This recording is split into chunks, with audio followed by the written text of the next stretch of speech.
everybody, welcome. First thing I'm gonna do right now is show you how to make the four-fold book, okay? Then after that, I will show you what you can add to it and do to it. I'm gonna show you with a piece of copy paper so that hopefully you can see it better. All right, come on over. First thing we wanna do is we wanna match our corners really well. That will make it fold better.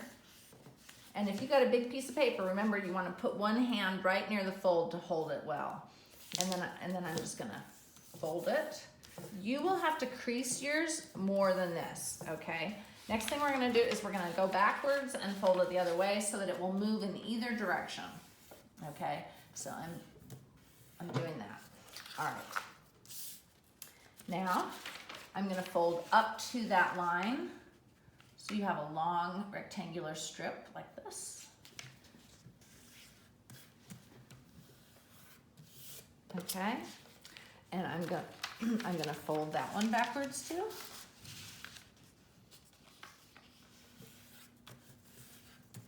Okay, so it should now be able to go either way easily.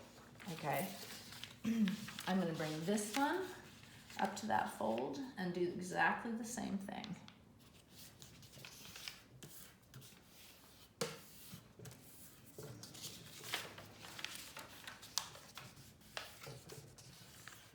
It's considerably more difficult to do it on your heavy paper, but I'm just showing you at this point what the folds are. Okay, and hopefully now they go any direction. All right, now I'm gonna take it this way and just do one fold. This is my last fold. Okay. And this is one, it doesn't need to go both ways. This one is only folding this way. All right. So next up, I'm gonna walk over here so you can see this. Now, I'm gonna be cutting on this center part right there. So what I'm gonna do, and you can even use a ruler to do this. If you do it, I would just do it probably in pencil so you can erase it in case it shows. But I'm gonna do it in Sharpie so you guys can see it.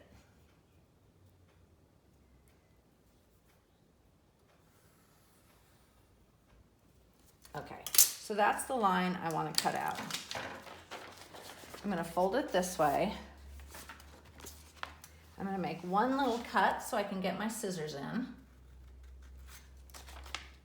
Okay, so I've got you can see I have a little space right there. Now I'm going to get my scissors in there. And I want it as much as possible. I want to cut it straight along that fold and end right when I get to that fold. It's better to go a little bit over than a little bit under.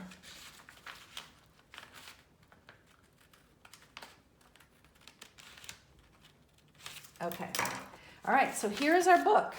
All right, just to show you what that is gonna look like. Actually, let me show you this one, I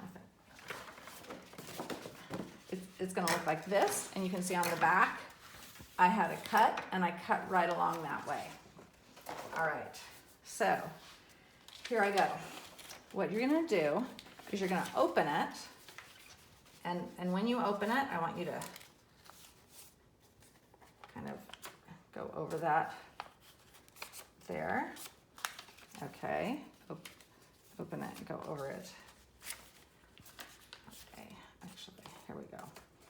So that what you do is you end up with a four-fold book like this.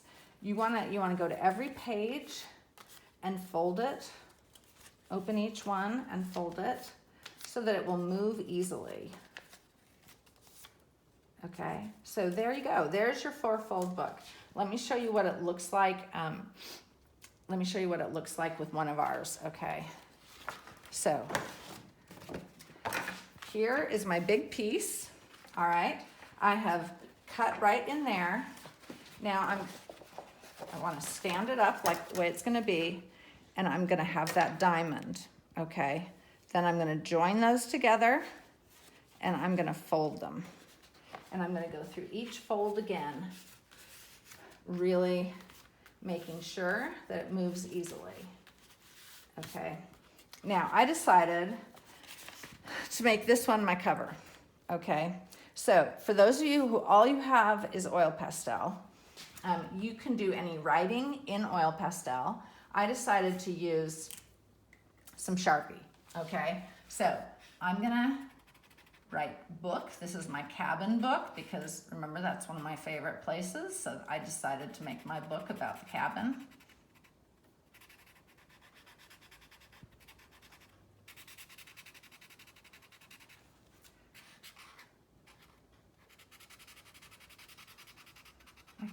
I kind of like that it's kind of funky and rustic like my cabin.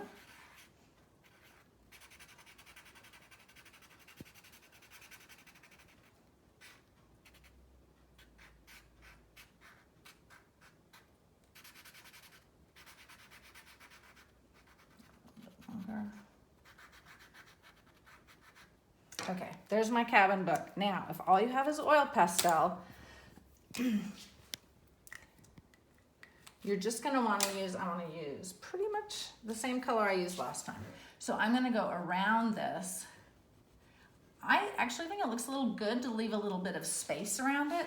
That way you can see the letters, but you can also go just right up to the edge, okay? The big secret with using oil pastels to have it look really cool is to press really hard, okay? Now, what if I wanted to make my letters with oil pastel and I have watercolor? So I'm gonna make, I'm just gonna write really quickly. I'm gonna write family because when I think of the cabin, I think of our family because we all joined together there. So I want you to show you that this is a resist. So at this point, you can go over it with watercolor if you have it.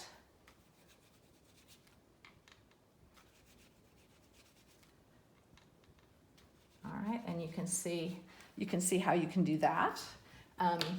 If you wanted to glue something heavy on these pages or light, either way, you can just use a glue stick. If you prefer, and you have Mod Podge, you can do that.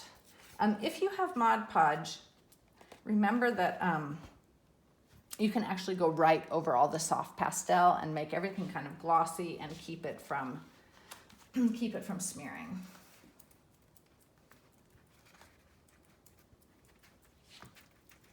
So this is just a piece of paper I had left over from an artwork I was making with ink. So I'm putting that on there, and that's a nice clean space where if I wanted to, I could draw right on top of it, okay? So with a Sharpie or with one of your pens, just a black pen would also work. So here's kind of a dark brown pen, okay? And you can make it as thin or as thick as you want, okay? And do a drawing. All right, remember you can put kind of fancy paper on if you want to. You can glue on things you print from your computer. You can put them on like this. You can, if you print something from your computer and you put a piece of packing tape over it, like this, I've already done it.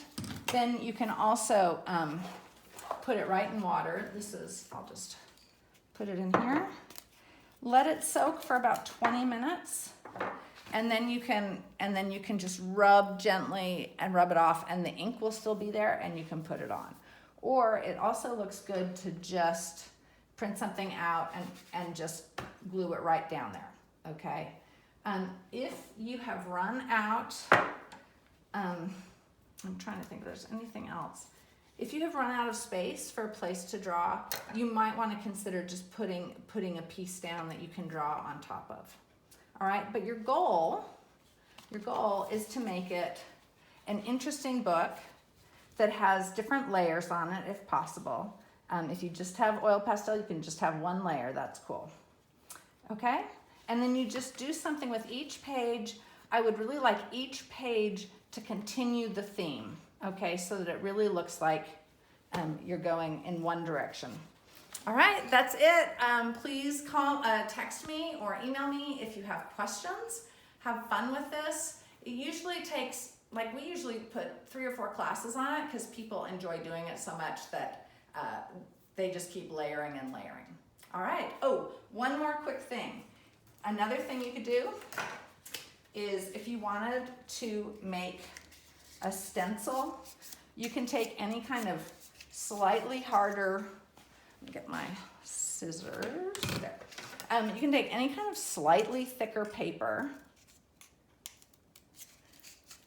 and you can make cutouts in it and you can make a pattern.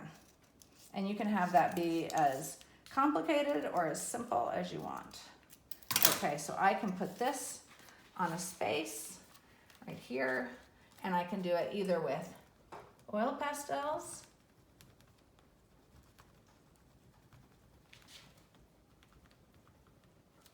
okay, I can make a pattern like that, or if you have watercolor, you can make a pattern this way.